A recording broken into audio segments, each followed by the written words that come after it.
సంక్రాంతికి సన్నబువ్వ జనవరి నుంచి రేషన్ షాపుల ద్వారా సన్నబియ్యం పంపిణీ స్కూళ్ళు హాస్టళ్లు అంగన్వాడీల్లో ఇప్పటికే సన్నబియ్యం పీడీఎస్ను కలిపితే ఏటా 24 లక్షల మెట్రిక్ టన్నుల అవసరం ఈ స్థాయి సేకరణ కష్టమే 500 రూపాయల బోనస్తో సన్నాల సాగుకు ఊపు 3000 కోట్లతో పంటల బీమా పథకం సన్న రకాల సాగును ప్రోత్సహించేందుకు బోనస్ మున్ముందు దొడ్డు రకం వడ్లకు హామీలు పూర్తి చేయకుంటే వచ్చే ఎన్నికల్లో ఓట్లు అడగం తుమ్మల నాగేశ్వరరావు అంటూ చూస్తూ ఉన్నాం.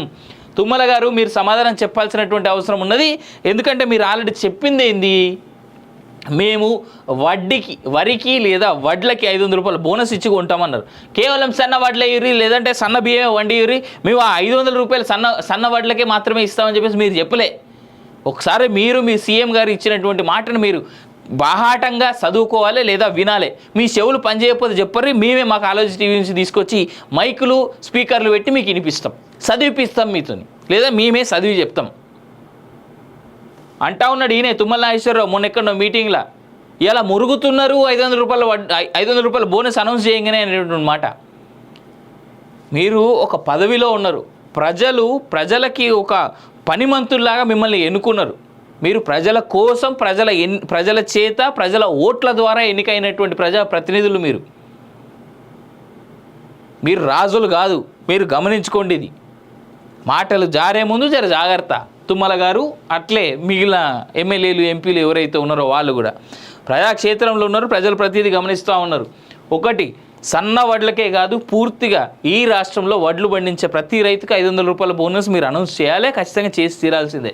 ఇక దొడ్డు వడ్లైనా సరే మీరు కొనండి, మిల్లులు ఉన్నాయి కదా వాటిని క్రష్ చేయండి. చిన్న వడ్లు అయితే సన్న బియ్యం చేస్తారు కదా, ఆల్రెడీ చేస్తున్నారు కదా చాలామంది, వడ్లను కడిగేసి సన్న బియ్యం చేస్తున్నారు కదా.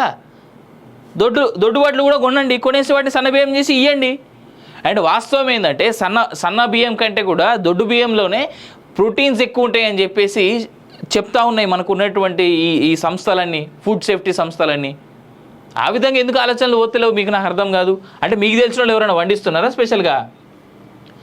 పట్టభద్రులారా, మీరు మోసపోతారా? 6 గ్యారెంటీల పేరుతో ప్రజల్ని కాంగ్రెస్ మోసగిస్తోంది. 2 లక్షల ఉద్యోగాలని చెప్పి ఒక్కటి ఇవ్వలేదు. కేసీఆర్ భర్తీ చేసిన ఉద్యోగాలకే వీళ్ళు ఆర్డర్లు ఇచ్చారు. ఇది వాస్తవం. ఎంజీఎంకు కూడా కరెంట్ ఇవ్వలేని ప్రభుత్వం ఇది. ఎమ్మెల్సీ ఉప ఎన్నికల ప్రచారంలో కేటీఆర్ అన్ని వాస్తవాలే. ఈ ఒక్క విషయంలో మాత్రం కేటీఆర్ మాట్లాడిన అన్ని వాస్తవాలే. పట్టభద్రులు మోసపోవద్దు, ఓటేసేటప్పుడు చాలా జాగ్రత్తగా ఓటేయండి అని మాత్రమే నేను కోరుతా ఉన్నా. ఎందుకంటే ఒక న్యూట్రల్ ఫేస్లో ఉన్నటువంటి మనం ప్రజలకు ఏది మంచో వాళ్ళు ఆలోచించుకునేలాగా తయారు చేయడం మాత్రమే మన బాధ్యత. కాబట్టి కేటీఆర్ చెప్పినటువంటి ఈ మాటలు లాస్ట్ ఏదైతే బీఆర్ఎస్ ప్రభుత్వం ఉండేనో అప్పుడు వాళ్ళు ఇచ్చినటువంటి నోటిఫికేషన్లో ఎవరైతే ఎలిజిబుల్ అయ్యారో వాళ్ళకి అప్పుడు పాపం బీఆర్ఎస్ వాళ్ళ దరిద్రం ఏంటంటే వాళ్ళు ఇవ్వలేకపోయారు ఆ 30,000 ఉద్యోగాలు. అందుకే రేవంత్ రెడ్డి రాగానే హుటాహుట్న వాళ్ళందరికీ 30,000 ఉద్యోగాలు నేను ఇచ్చేసిన అనేటువంటి మాట అన్నాడు.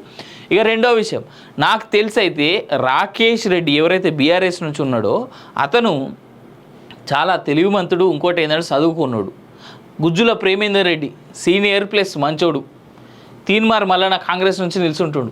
అట్లే కాకుండా బక్కా జడ్సన్ నిల్చుంటున్నాడు ఇండిపెండెంట్ అభ్యర్థిగా. అశోక్ సార్ నిల్చుంటున్నారు ఇండిపెండెంట్ అభ్యర్థిగా. ప్రజలు ఎమ్మెల్సీ ఎన్నికల్లో ఓటేసేటువంటి వాళ్ళకి నేను మళ్ళీ చెప్తా ఉన్నా, దయచేసి మీ ఓటు వేస్ట్ కాకుండా చూసుకోండి. చదువుకున్న వాళ్ళు వేసేటువంటి ఓటు ఇది. మీకు అక్కడ ఎలా ఓటేయాలో తెలియకపోతే రిటర్నింగ్ ఆఫీసర్ని అడగండి. ఎమ్మెల్సీ స్పెషల్గా గ్రాడ్యుయేట్ ఎమ్మెల్సీ ఎన్నికల్లో గ్రాడ్యుయేట్ ఓటర్లకి ఒక ఆప్షన్ ఉంటుంది. మీరు 3 చాయిస్లు ఎంచుకోవచ్చు. నా first priority, second priority, third priority అనేటువంటి ఆప్షన్స్ ఉంటాయి మీకు. దాంట్లో మీ ప్రియారిటీస్ మీరే డిసైడ్ చేసుకొని నా ఫస్ట్ ప్రియారిటీ ఈ వ్యక్తికి, సెకండ్ ప్రియారిటీ ఈ వ్యక్తికి, థర్డ్ ప్రియారిటీ ఈ వ్యక్తికి అని మీరు 3కి ఓటేయచ్చు తెలుసా. ఇన్ఫ్యాక్ట్ ఇంకెక్కువ మంది కూడా ఓటేయచ్చని నేను అనుకుంటున్నా. మీ ప్రియారిటీస్ మీరు మార్క్ చేసుకోండి. దానివల్ల ఒక్క ఓటు తేడా వచ్చినా సరే అటు రిజల్ట్స్ అయ్యేందుకు కూడా చాలా అవకాశాలు ఉన్నాయి. ఎలక్షన్స్కి ముందు రోజు అనుకుంటే సీనాను చాలా పెద్ద ప్రజెంటేషన్ వేసిండు ఇక్కడనే. ఒక్క ఓటు వల్ల ఎంతమంది రాజకీయ భవితవ్యాలు మారిపోయాయి అనేటువంటిది. రాజులు కూడా మారారు. And in fact